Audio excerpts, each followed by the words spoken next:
technicians, and Dr. Chan. I don't know where he is right now, but God bless him. And thank you all.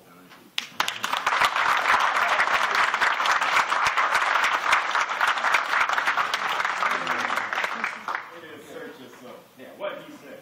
And your 10th graduate, Robert Jones.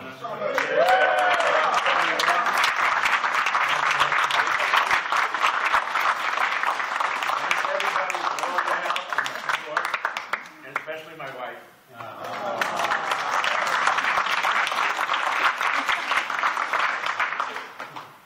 That's how you do it. And your 11th graduate, Thomas Battaglia.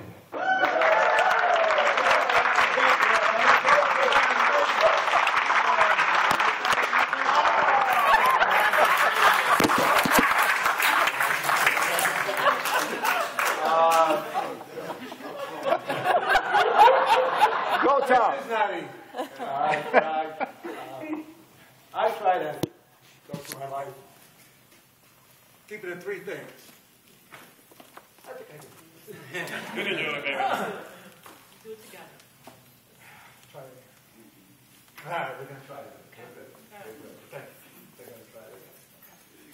The thing I'm really trying to think of, as I'm sure people here do it well, three things I abide by in life. The first thing is there's no such thing as can't. And whenever possible, turn a negative into a positive. And the third thing is, if anything else, you forgot something, think of the first two. And you should be fine. We've had a fun time, believe it or not, here at Procure. And what I'm about to say probably is what everybody's experiencing. The 10 of us that graduate. Our first encounter here is with a telephone call or response, and you get a gal like Darlene on the phone, who you don't know at all, and she becomes very, very, very quickly a friend of yours on the phone, picking out areas that you're supposed to be at a particular time, and she introduces you to the next team. Well, the first team that you come in, the first you see is Carmen.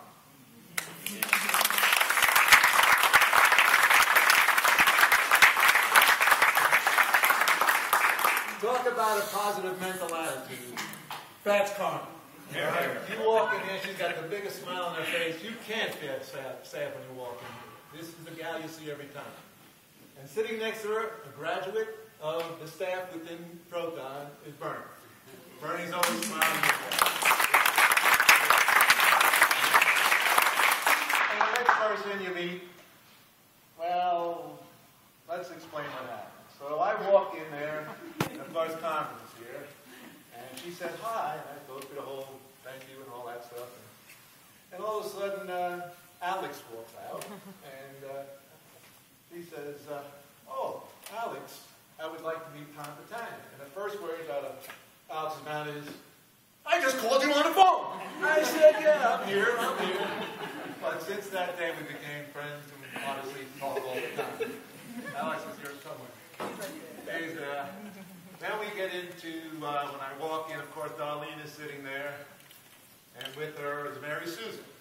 Now, one of the things that you find, at least what I have found, when you go to a doctor's office, you're always waiting.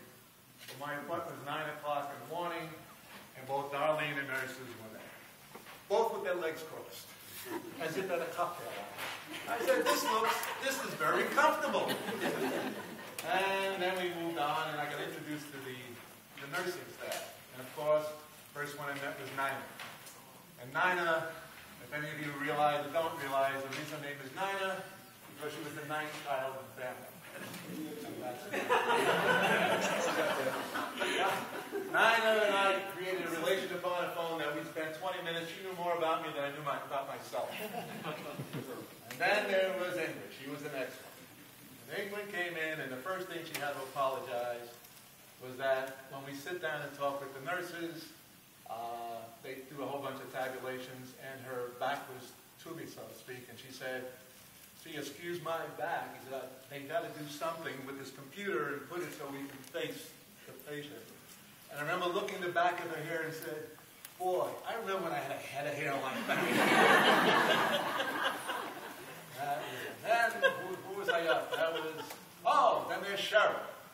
Cheryl told me how to add. Okay? You're supposed to take so much amount of water before you treat it. And I always had a lot of water. Don't ask me why. So one day, I said, Cheryl, I have a lot of water. She said, well, how much are you drinking? I said, when I get home, I have a couple, and I have that. And she said, well, that seems like a lot. I said, well, no, you told me to drink a lot. She said, I did. She said, but you forgot the first 16 ounces you took in front. You had the 16, you're taking 120 ounces a day. That was Cheryl. Then, Latoya, she was a new person. She came in at the tail end, at least the middle, I guess it was. And she does all the statistics, and she came in, she takes the blood pressure, and she takes your temperature with that thing, what do you call it, the thermometer, right? And she sticks the thermometer in there, and I'm going, She said, well, it's not going to work. I'm going to have to stick it in your ear. I said, stick it where? She said, no, your ear.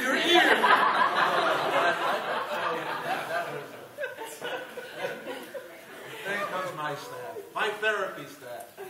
How can you go out without therapy staff? My first encounter was Julie. All right? My Julie. First time I met Julie, I went through this before outside. When I went through Julie, I just looked at her and she looked at me. First thing she says, hi, my name is Julian. Take everything off from your waist down. I knew I was going to like this place. Then there was Wendy. Wendy always smiles. She's always smiling. So I go up to her and she says, hi, I'm Wendy. And she's smiling. And in her hand is something about this big. And she's smiling. And she's saying, yes, I'm Wendy. I said, what are you going to do with that? And she said, don't worry. I do it. That was Wendy. Then there's Lisa. That's part of my initial staff.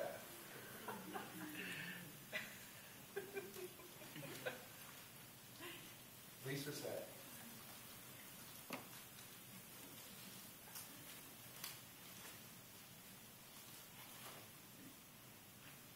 hi, Tom. Okay. We're ready to start your first treatment. That was Lisa. Remember Lisa? She was the first one to tell me that. With a silence in the room, and you hear the machines going off, and the picture's taken. I remember those words. Okay, Tom, we're going to start your first treatment.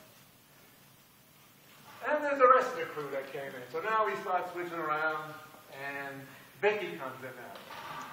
Vicky comes in, she's smiling. Right? So I look and she says, hi, my name is Vicky. I said, okay, here's Vicky. Guess what she has in my hand? Right? She's got the same thing. And she says, hi, Tom. I said, all right, been there, done that. Okay? So that took that for a while. Next time I walk in there, we have a new person. Look around. Vicky, right? And who walks in and says, hi, Tom. My name is Jean. And he's smiling. So I'm saying, oh man, you can't do this. So he looks at me and he says, yeah, what? I said, oh no, time out. I said, with all apologies to you, John, I would rather have one of the gals. They sort of know me personally now in the last couple of years. And then I remembered the warm hands of Lisa. I said, Lisa's back! Then we've got Cam. Cam and I met halfway through. We started talking everything about cars, who won this game, automobiles, real estate, everything somewhere in between. And we became a technical feed back and forth. So the other day I'm laying there, getting ready for procedure, and said, hey, Tom, you ready? Yeah, I'm ready. And we're ready to go ahead. And he looks at me and says, Oklahoma. I'm laying there. What do you want me to talk about? Is there a song he wants me to sing? Hold on. So I'm sitting there, I said, maybe he's thinking, I don't know, the song, but I said, I don't know the song, but maybe it's something else. So we're laying there, and then I get up after everything's over. He says, I guess you know nothing about basketball. I said, I don't, Cam, but thanks for the information. information. Now I know Oklahoma's playing basketball this evening. But that was our crew. I don't think I missed anybody.